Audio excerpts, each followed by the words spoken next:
In the dust-choked heart of the Old West, where a man's worth was measured by the speed of his draw and the weight of his word, a legend was born in blood and betrayal.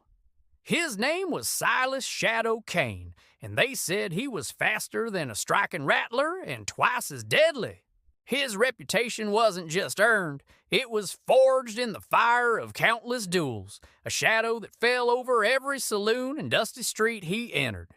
But even shadows can be deceived by the glint of gold. Our story begins not with a gunshot, but with a handshake. Silas, weary of the life he led, was looking for a different path. That's when he met Bartholomew Thorne, a rancher with eyes that gleamed with ambition and a smile that didn't quite reach them. Thorne owned the sprawling Blackwood Ranch, but he had a problem, a rival syndicate led by the ruthless outlaw, Black Bart McGee, was trying to squeeze him out, rustling his cattle and threatening his men. Thorne needed muscle, the kind that came with a fearsome reputation. He needed Silas Kane.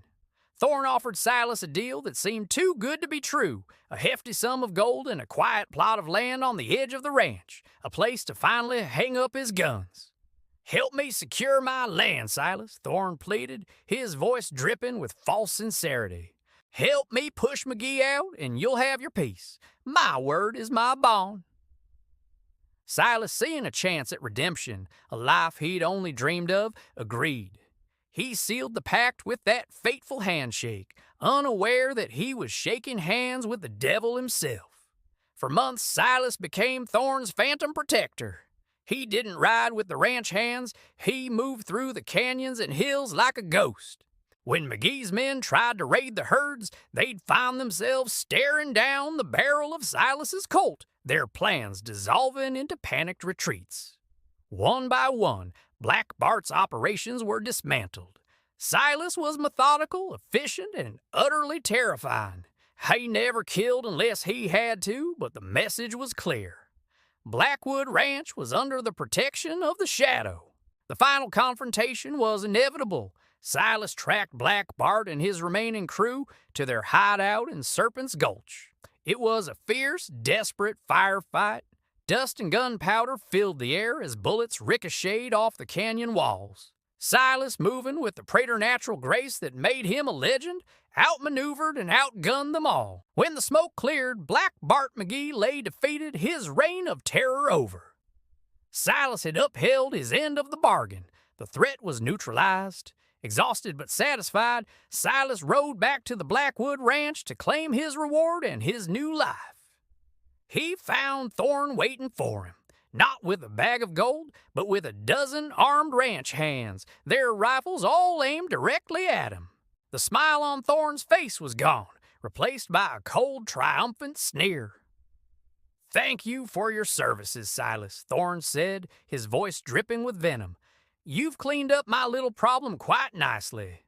But a man with your reputation, well, you're a loose end. A legend is just a story, and stories can end." The betrayal hit Silas harder than any bullet. He had been used, played for a fool by a man whose greed knew no bounds.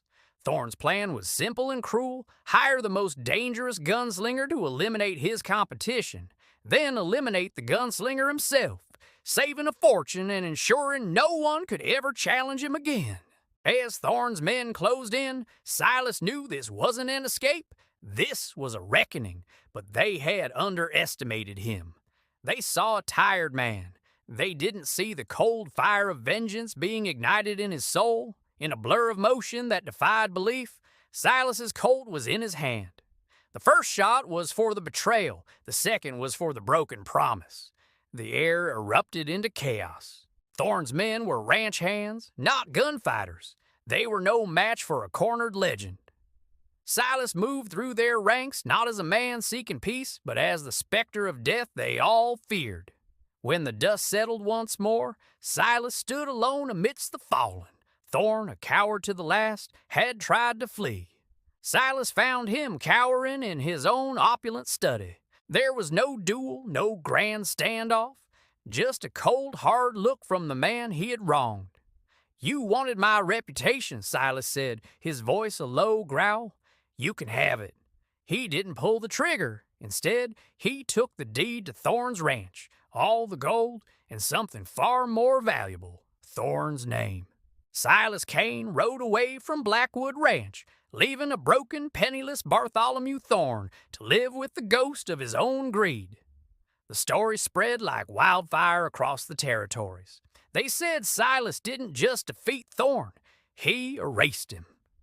He took his land, his fortune, and his legacy, leaving him with nothing but the shame of his betrayal.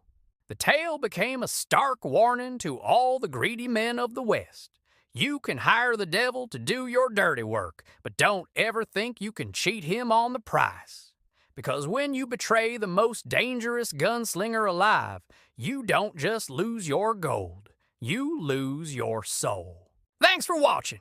If you enjoyed this tale from the Old West, don't forget to hit that like button and subscribe for more stories. Let me know in the comments what you think of Silas's brand of justice. See you next time.